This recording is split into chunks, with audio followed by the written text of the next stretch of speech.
UMG Clan Daleken Sik Daytrek Pisero Varlinki Atuli Sargzashya Dıhtarak Yabdasılar Ayrız Arıy Bito Varlinki Dıhtarak Yabdasılar Mahsulat Safyozi QMG Records.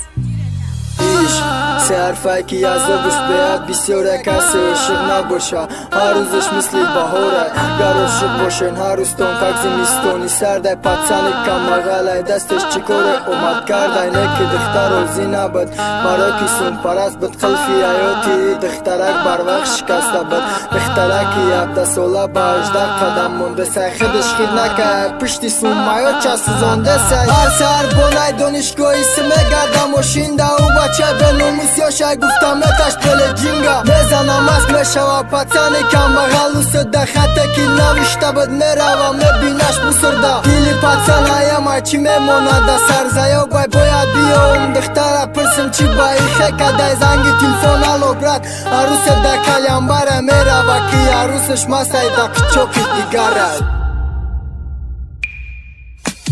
برز برده طولم شقر غذا و گرد پیان شای سری دخته دکت و دستی بچه دمیاشم برم خرید چون بشم خیرومی چی اوانکی جاشیدم و دو گیرم بی رزولتت نوله دخته پیانه میدانم چی رئیس نکده سمه خدم خدمه خوده سم بارو پاروم خندیده سشم ساعت خریده ایشم رتون با هر بهونه مرا با فنده فره باورده ینم بخونه سر بخزم زنگ بزنم تلفونش دست و راست چی یادی سه شیدگیه ای دلم ده ترسه درتر زنگی تل بگیریه دست و دایم چی را پتسن اومالم که جدا بده زده دختری را تل خاموش بشه و بخبرش دا دیل زده کیره دوای دردی مبریدانی بین لزوای را پیره دختر و فکری سوماله بخت پوینده کنیل این خیسه افرد و شما فکری آینده کنیل دخترکی عبدست اولا دیل شبستک با پولم مول پتسنی بای فره بشکد و بروشا کدک نول گوش نگد با گپی و پتسن بای گری شد و دایده سری بلندش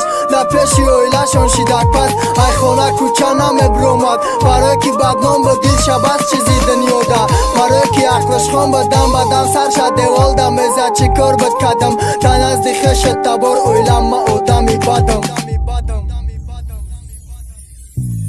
هر نفس فکر میکرد چی با من خیانت کردم پشیمانم میکرم با گپی دگونم کردم هر قدم فکر میکرد بسیار روی حالا میکفت پتسانی و شیخ زنگ زده افسوس او را نیافت بسیار میخواست یک جا شوم میخواست سر کنن میخواست توی تماشا کنن خانه و در کنن میخواست بعدی پشیمانی باشه عروسی برش میخواست کلینی و چه شوه بخه چه همسرش نکی افسوس بختی رفته دوباره برنمیگرده کاری کدگی و حرام شکست قومتی مرده بچه های عاشق بخی چه یافت دختری دستانی میگفت که با فرزندان تو چشیده میتونی حتیتی دل بچه دوستش داشت با تمامی زیاد و گذشتی وقت تردش با هم برسند حیات دخته خبردار میشه کی و یک جا شیدن توی کدن خرسنده کدن با هم وفادار شیدن